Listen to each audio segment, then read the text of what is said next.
Assalamualaikum warahmatullahi wabarakatuh. Selamat malam semuanya. 6C, 6D, 6I. Assalamualaikum warahmatullahi wabarakatuh.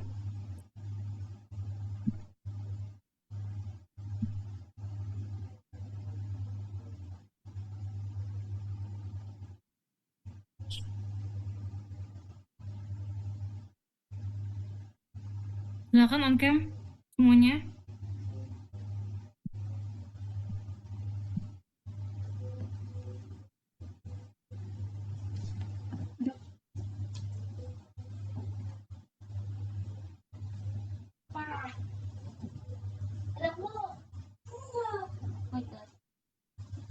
Yang belum pakai kerudung, silakan pakai dulu jilbabnya.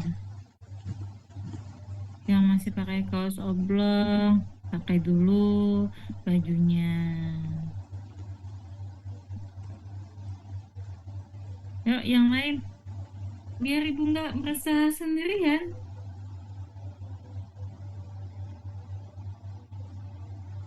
Oke.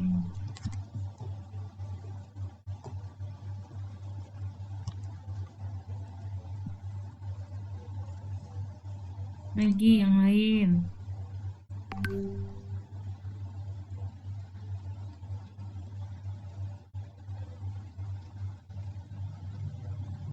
Oke. Kita langsung saja ya. Nah, hari ini akan kita bahas mengenai pengelolaan identitas dan akses.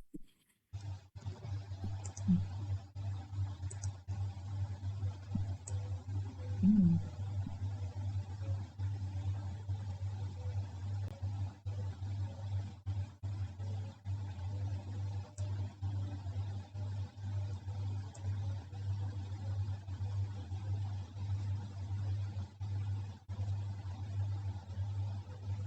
Kelihatan nggak yang Ibu share ini?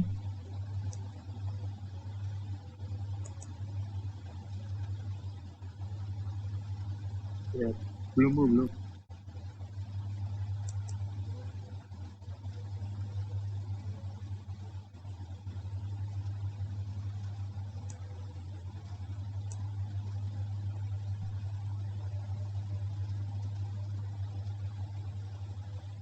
Kelihatan ya. Tujuan pembelajaran di sini terkait dengan akses dan unlock ya.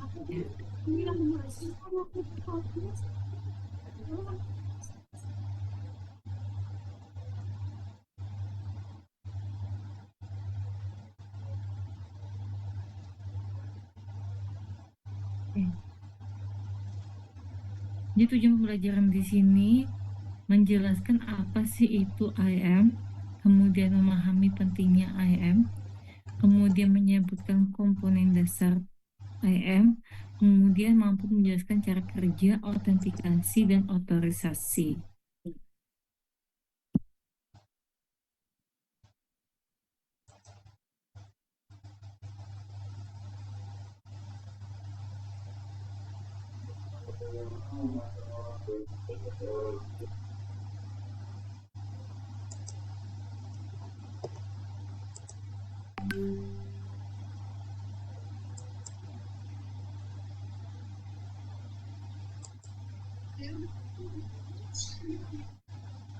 Apa sih itu IM? Jadi IM itu adalah IT and Access Management. Ini terkait uh, manajemen akses, di mana itu mengidentifikasi siapa yang harus mengakses sistem, kemudian mengontrol apa yang bisa diakses mereka. Lalu kenapa IM itu penting? Penting karena mampu mencegah akses yang tidak sah, mampu mengurangi risiko kebocoran data, dan mampu melacak aktivitas pengguna. Ya, entah itu dia misalkan melakukan transaksi, ya kan? Oh, dia melakukan transaksi kemana? Kan ada historinya di situ kegiatannya, dan itu bisa dilacak oleh sistem.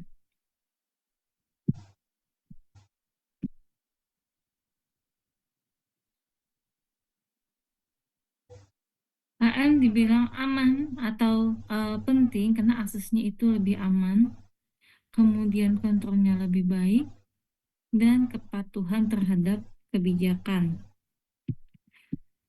Sebentar ya, ini baterainya agak mau habis. Gue cas dulu.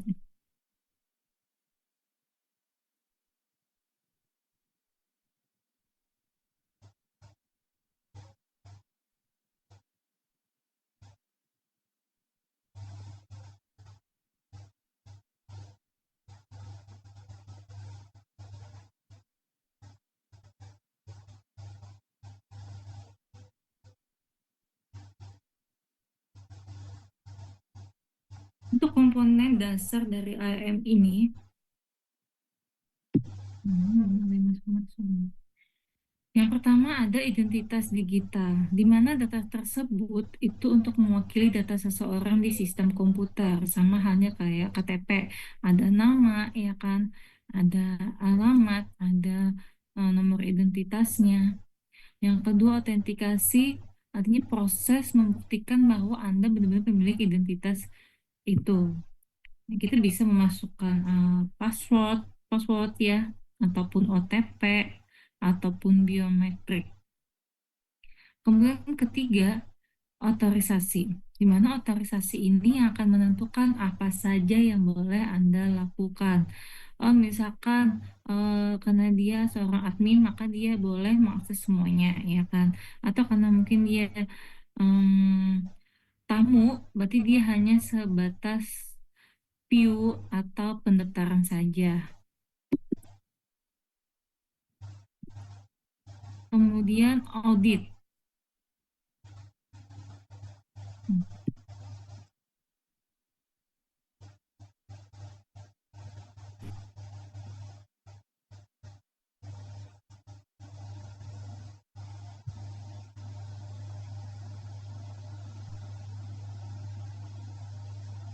Audit atau login ya, artinya sistem itu dia harus bisa melacak aktivitas-aktivitas oleh pengguna. Gunanya apa? Agar kita bisa melakukan pengawasan atau monitoring ke pengguna bahwa oh dia tidak mengakses mungkin situs ilegal ya kan, atau mungkin dia tiba-tiba menghapus data yang penting. Nah, sistem harus tahu oh siapa yang login, di jam berapa dia login, apa yang dia hapus. Sistem harus bisa melacak itu. Nah, untuk prosesnya AM ini, yang pertama adalah pendaftaran pengguna. Yang kedua tadi login dan autentikasi, kemudian pemeriksaan akses, kemudian apabila dia sudah masuk, aksesnya akan diberikan atau ditolak. Barulah aktivitas dicatat.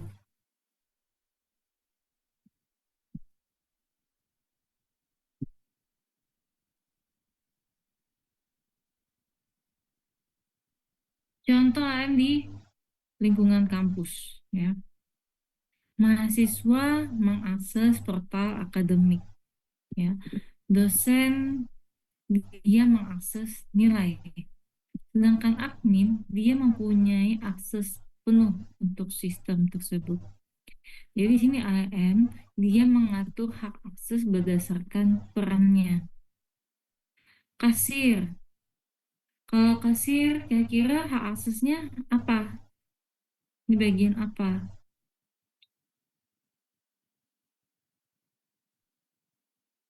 Yang bisa jawab?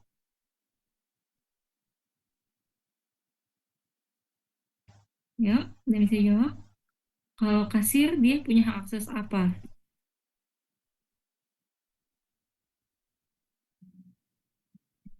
Kasir Ya, biasanya transaksi, iya kan? mengakses Iya, nah, dan di pembelian. nggak kedengar suaranya, kencengin. Dan di apa jawabannya tadi? Kamu jawab apa? Bilang, oke. Yang jelas transaksi, ya kan? Transaksi penjualan itu adalah hak akses dari eh, seorang kasir. Dia bisa mencetak, eh, jadi setelah diinput ya kan, transaksinya tersebut diinput, dia bisa mengakses eh, cetaknya. Jadi dia harus ada rekapan. Oh, untuk hari ini berarti penjualan berapa gitu.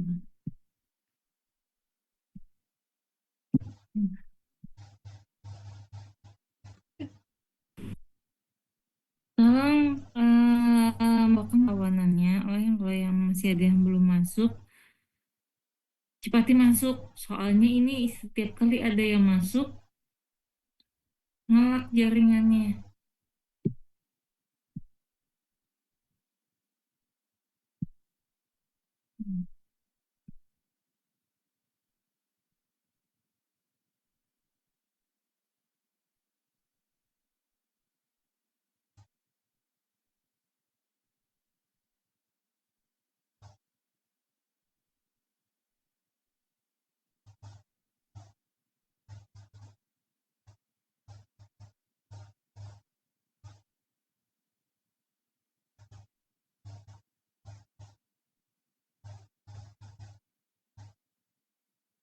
Hmm.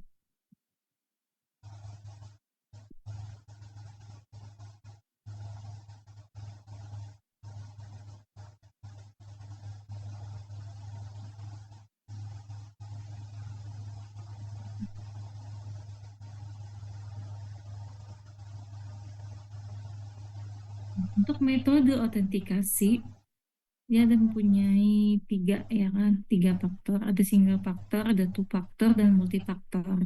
Single faktor artinya hanya menggunakan password. Dua faktor menggunakan password dan OTP. Multifaktor berarti menggunakan password, OTP, dan biometrik. Jadi kalian bisa untuk mengamankan data agar lebih aman bisa menggunakan multifaktor. Jadi kalau misalkan ada hacker gitu lah, yang bisa menebak password password kita, kita masih punya pengamanan kedua, yaitu OTP. Nah, misalkan OTP ternyata bisa di eh, diakses juga nih ya oleh hacker, maka ada pengaman ketiga, yaitu adalah biometrik. Nah, jadi kalian bisa mengatur akun kalian menggunakan multi faktor.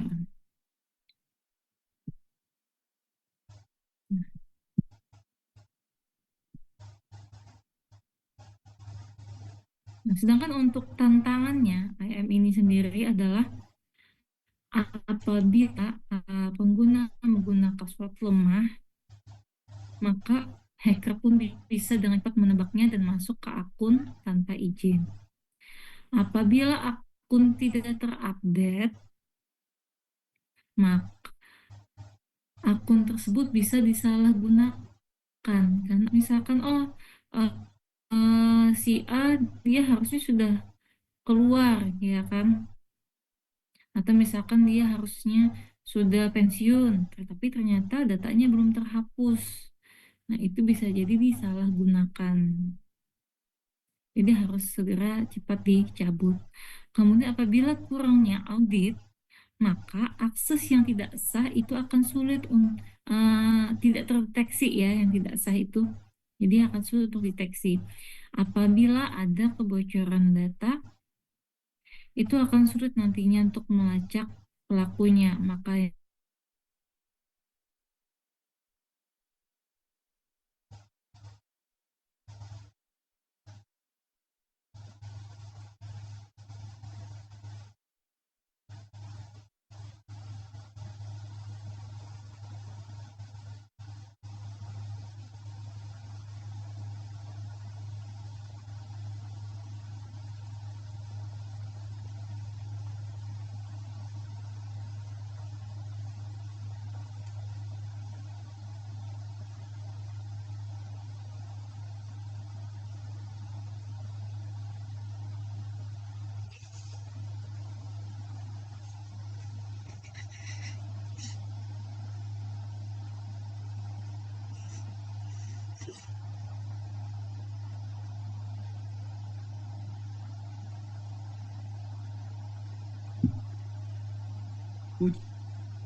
Bana Bu.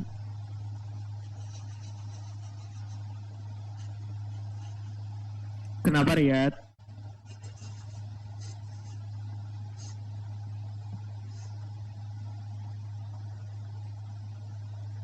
Oke, keluar ya, keluar sendiri nih. Nah, kira-kira ada yang pernah mengalami ngeklik link palsu yang menyebabkan kerugian baik material? Saya pernah, Bu. Siapa yang pernah? Dandi pernah. Apa ngeklik apa? Di mana? WA? Waktu kecil dulu, Bu, ulun ngeklik-ngeklik di Facebook, buat hilang hilang akun Facebook ulun, Bu. Waduh, akhirnya Facebooknya diambil alih orang ya kan? Mm-mm. Ada juga nih ya, kalian juga hati-hati pada saat mengakses webpage ya. Jangan asal klik. Kadang kita ingin membuka suatu halaman, pernah nggak kalian ketemu iklannya banyak banget gitu loh.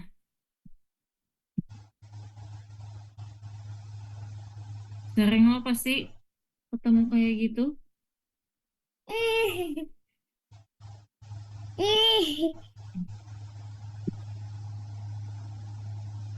Itu hati-hati karena itu bisa jadi ada malware di dalamnya. Itu bisa data kalian bisa dicuri nanti.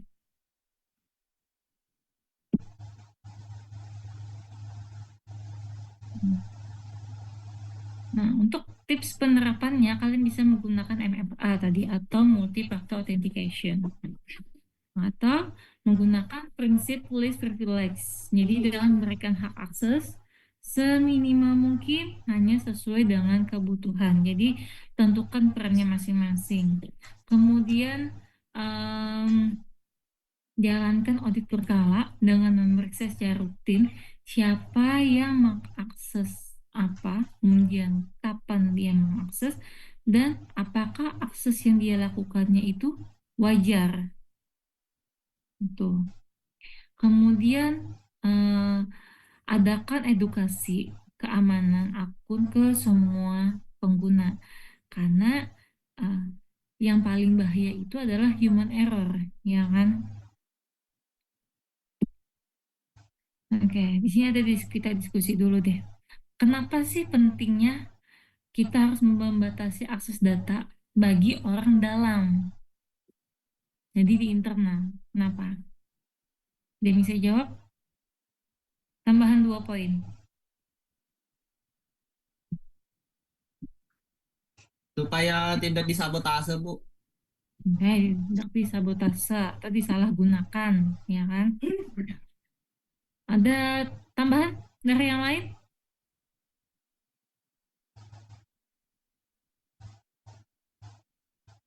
Ada tambahan?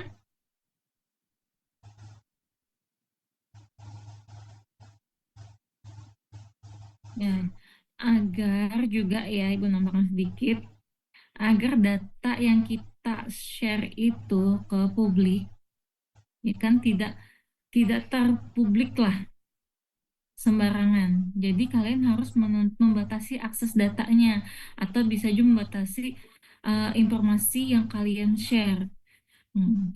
Ibu sebenarnya pengen ada ini ya, simulasi gitu loh, simulasi untuk keamanan ini. Cuman memang harus tatap muka nanti. Insya Allah, mudah-mudahan minggu depan kita bisa tatap muka, jadi kita bisa simulasi nanti. Oke, penutup nih ya. Jadi IAM ini penting dalam sistem keamanan dalam melindungi data karena memang diperlukan di semua organisasi, baik itu pemerintahan ya ataupun di swasta. Oke, ini kan ada tugas. Kalian bisa ngikutin dari materi materi di atas tadi, kalian sesuaikan ya kan. Nah, ini tugasnya adalah kalian buat diagram alurnya, alur AM tadi. Di sini tadi kasusnya adalah sistem perpustakaan digital. Nah, untuk identitasnya kalian tentukan, kalian buat diagramnya ya, alurnya tadi. Untuk identitas apa saja yang diperlukan, autentikasi, otorisasi, dan juga audit. Gitu. Kemarin ada dibagi kelompok lah di tiap kelas. Belum ada. Nggak ada. Nah, oke, kalau memang belum ada berarti individu saja ya. Kecuali kalau bagi kelompok, ibu minta satu kelas itu ada 5 kelompok lah. Nah, entah kalian yang bagi atau ibu yang bagi. Tapi kalau ibu yang bagi, ibu nggak megang absen, gini aja, ibu minta tolong sama ketua kelas ya, ketua kelas kalau misalkan ada sekretarisnya yang bisa bantu, kalian bagi kelompok. Nah, ini tentukan untuk batas akhirnya sampai dengan minggu depan. Buat diagramnya yang menarik ya. Oke, sampai sini ditanyakan.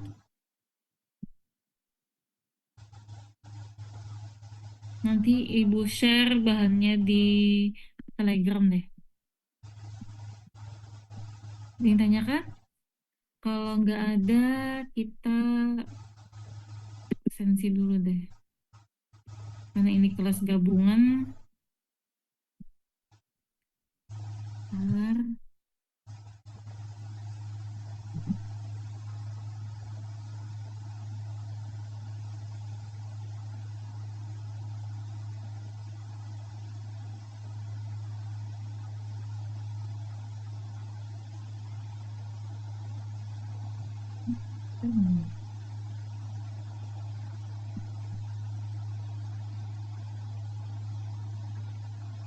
Kalau kelas gabungan jadi ibu aja deh yang share-nya. Tolong nyalakan kameranya sebentar ya, kita dokumentasi.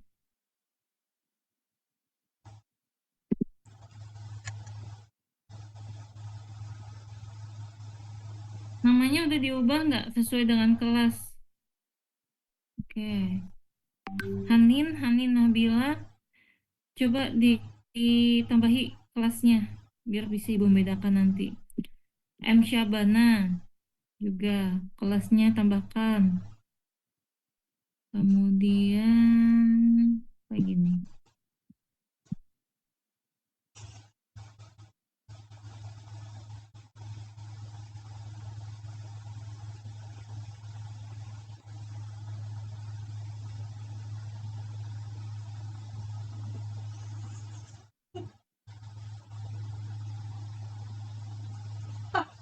Kayaknya udah. Gusti Muhammad El Royan. Namanya tambahkan kelas.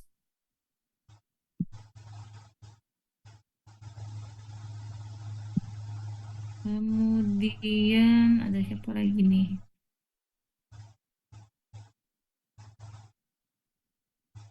Udah deh, itu aja.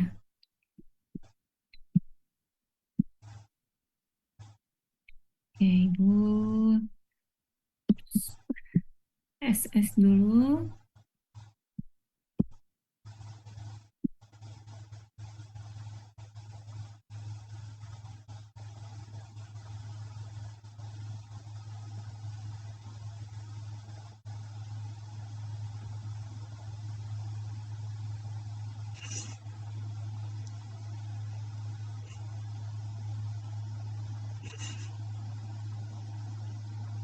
Bentar ya, ini agak ngelak nih.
Oke, silakan. Sudah di SS, kalian tinggal isi presensi yang ada di kolom komen ya.